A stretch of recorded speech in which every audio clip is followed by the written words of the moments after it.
Loving greetings to you. This is the Marriage Foundation YouTube channel. We welcome you if you're here for the first time. A very special welcome to you. You have found the place where you could get real marriage information.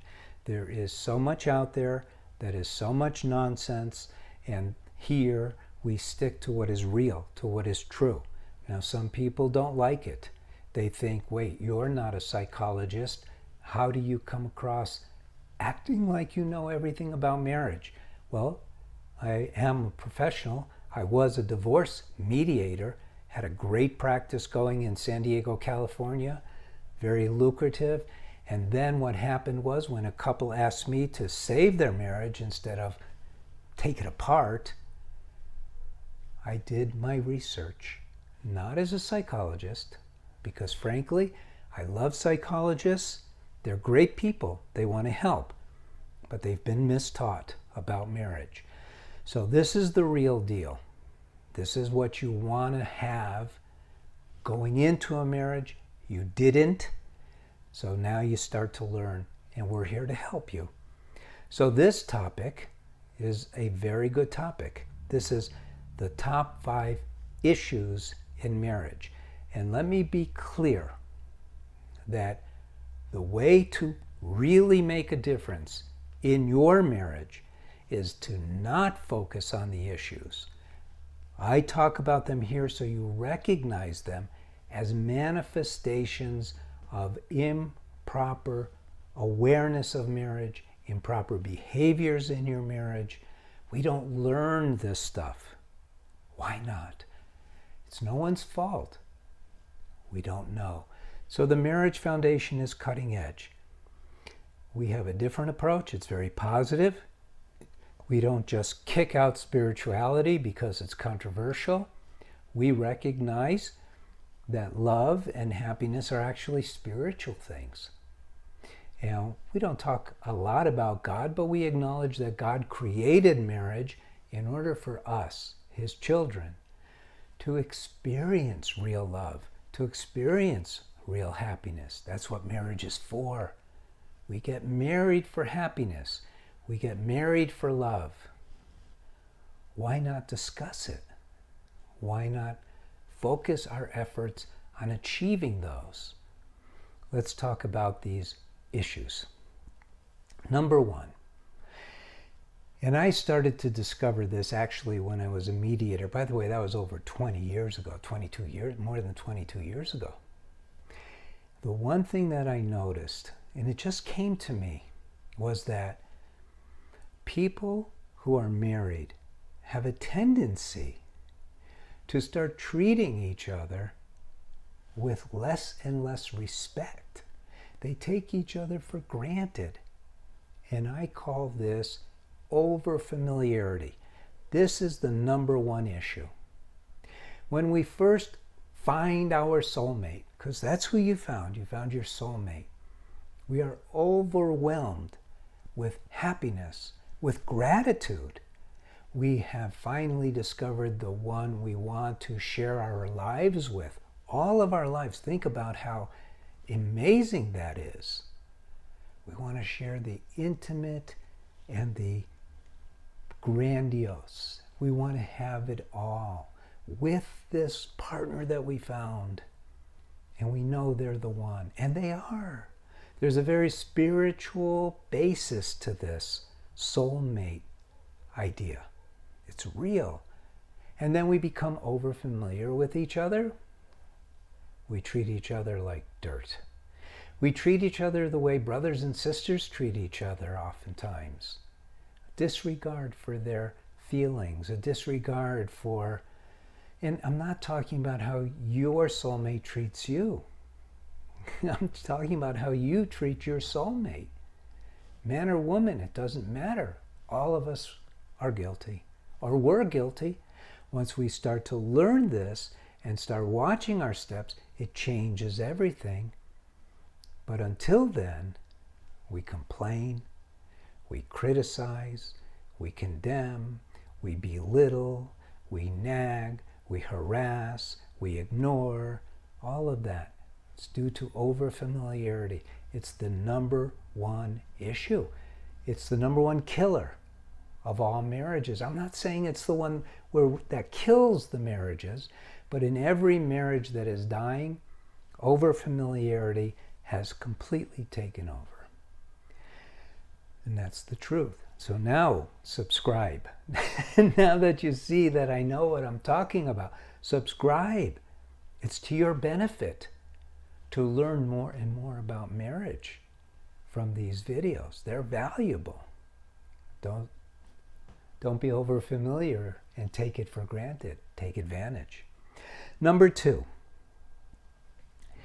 poor marital communication skills and understanding. I emphasize marital, not just communication.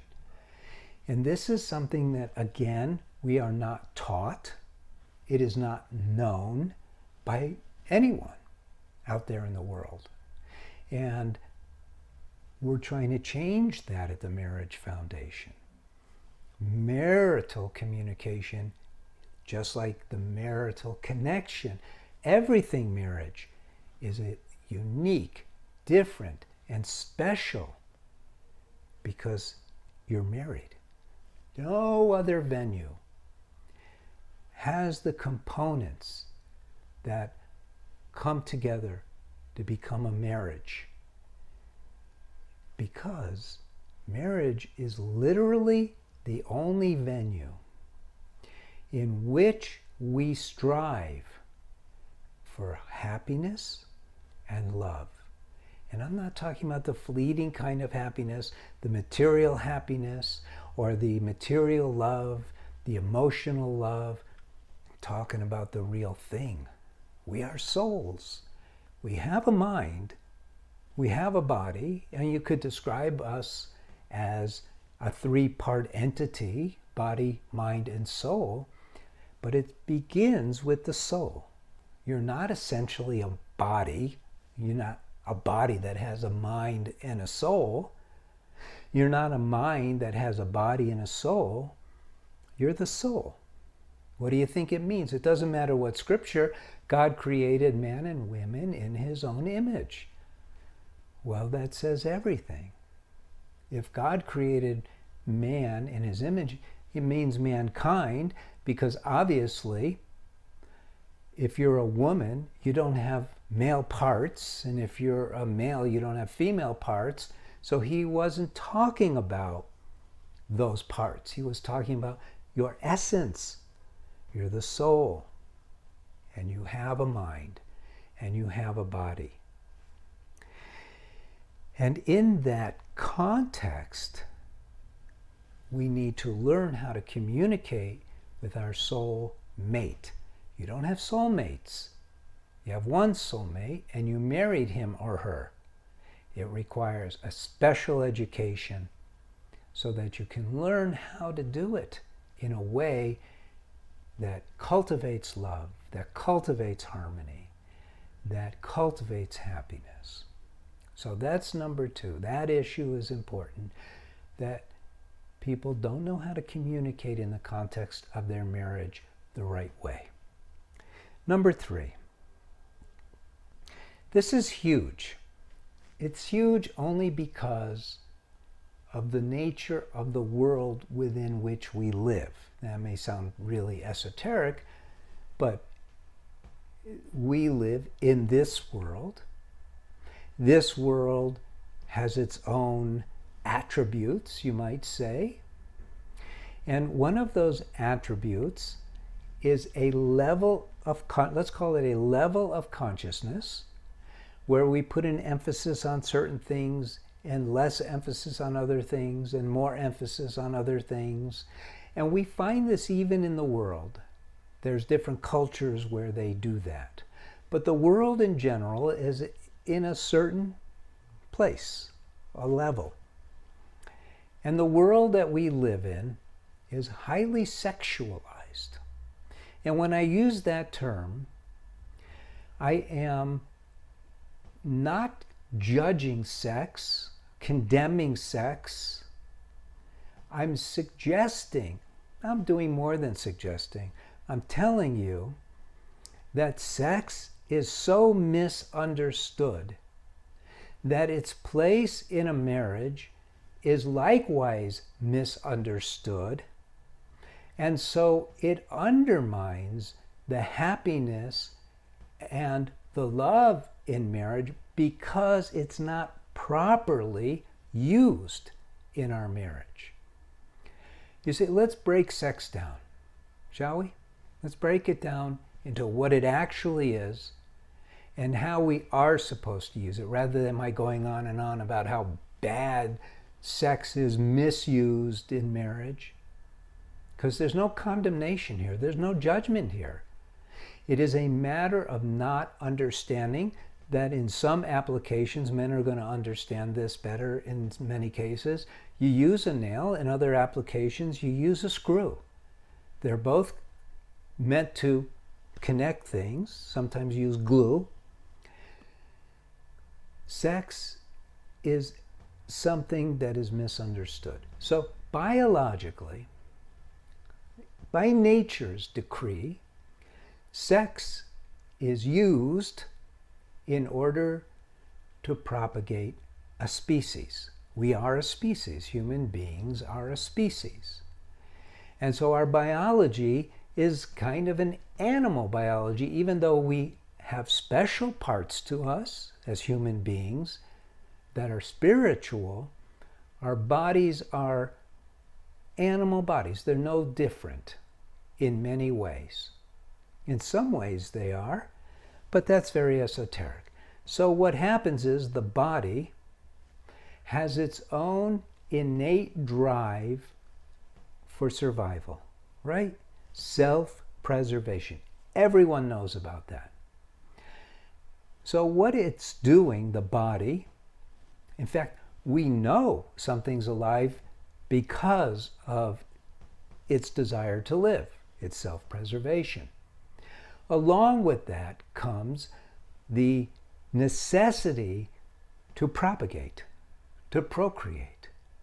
That's what sex is.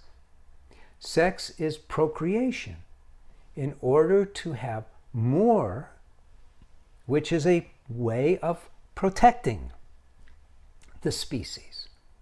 So if you pull out the mind and pull out the soul, this is figurative, you can see that the body has this drive for sex. So what has happened is, in the non-spiritual world, let's call it, man is very sophisticated. We have things about us that the animals don't have: consciousness, awareness of pleasure and how to achieve it, and a desire to move towards that, and even be thinking about one pleasure while we're enjoying another. And so sophisticated man, I put that in quotes, wants to have more from sex, realizes it produces pleasure, and so has come up with recreational sex. And this is the predominant attitude towards sex in the world today, that it has two purposes. One is recreational, and the other, less important to most people, is if you want to have a baby. But the emphasis is on the pleasure. Recreational sex, did that turn you on? What's making you wet? What's making you hard?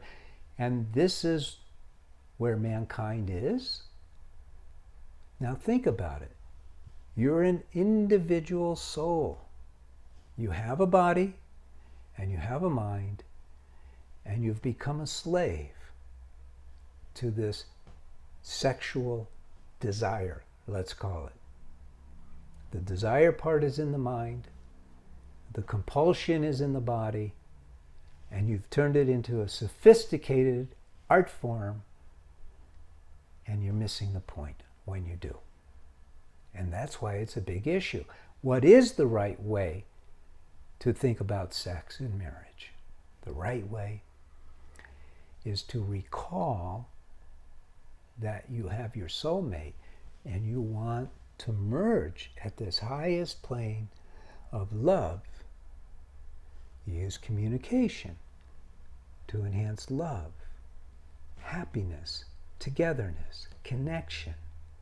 So the right way to utilize sex is as a way of integrating it into this desire.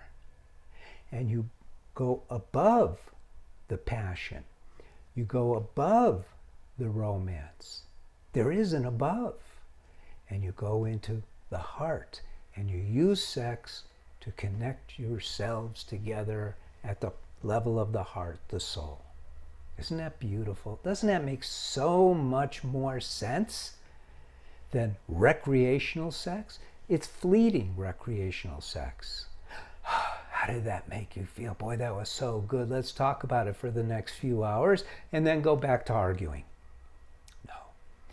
The effort in your marriage should be continuously geared towards improving your connection, cultivating the love, cultivating the joy. That's what marriage is all about. And so that's why sex has inadvertently become a huge issue. Okay, number 4. This, when I tell you about it, will be so obvious. Expectations of each other. Now, I'm going to give you a context here. The context, your wedding vows. When you made your vows, you didn't say, I will love you with all my heart, mind, and soul as long as you. No, it was open-ended. And you experienced joy in offering this to your soulmate. Because that's the nature of love, is all giving, no taking.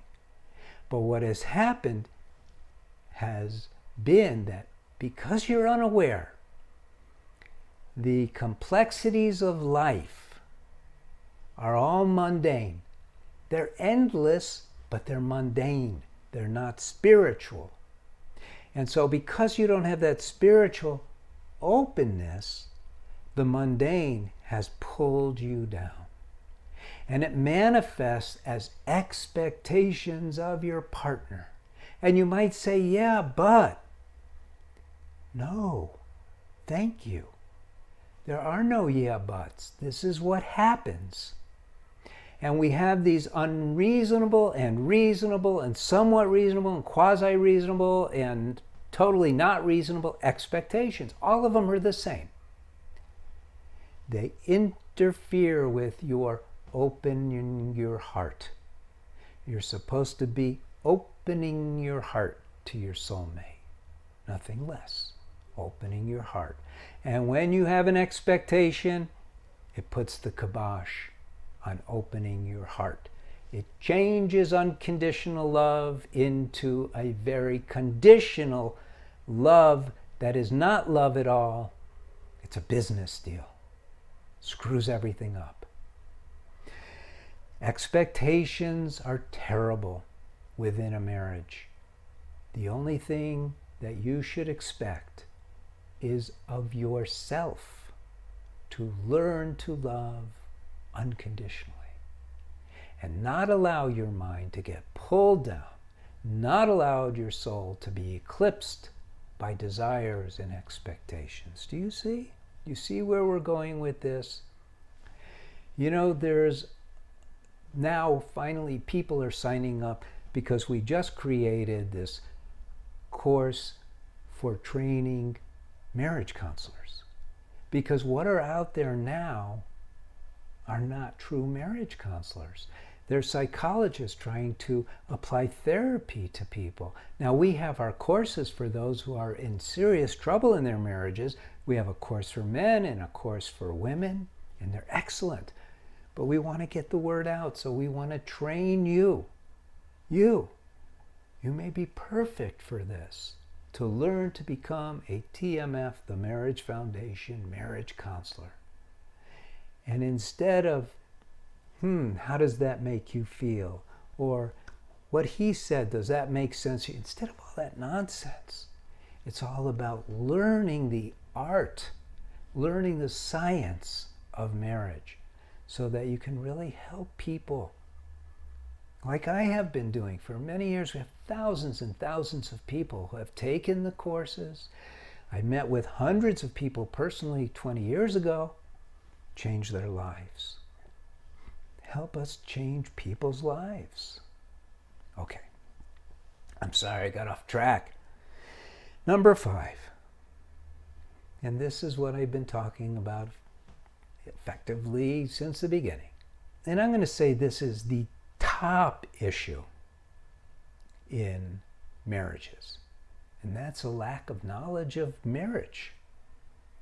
How can you get in a car that you've never known how to drive before, be handed the keys, a slap on the back, go for it, drive from here to New York or from here to California, or here to London or wherever you are, in Perth or Sydney, it doesn't matter. We have people all over the world watching these videos. If you don't know about marriage is simple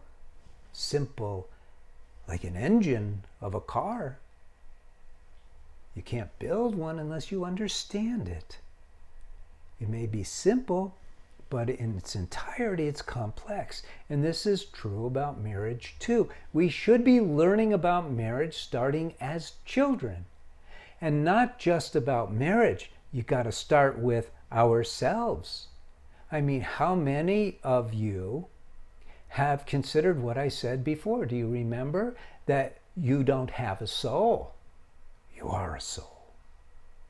Think about that. It makes so much sense. It's obvious.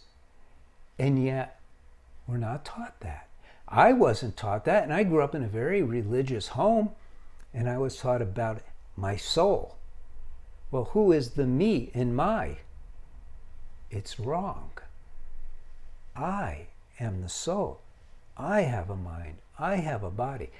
Without starting there, what good is it to hear the term soulmates? It's a non sequitur. It doesn't connect.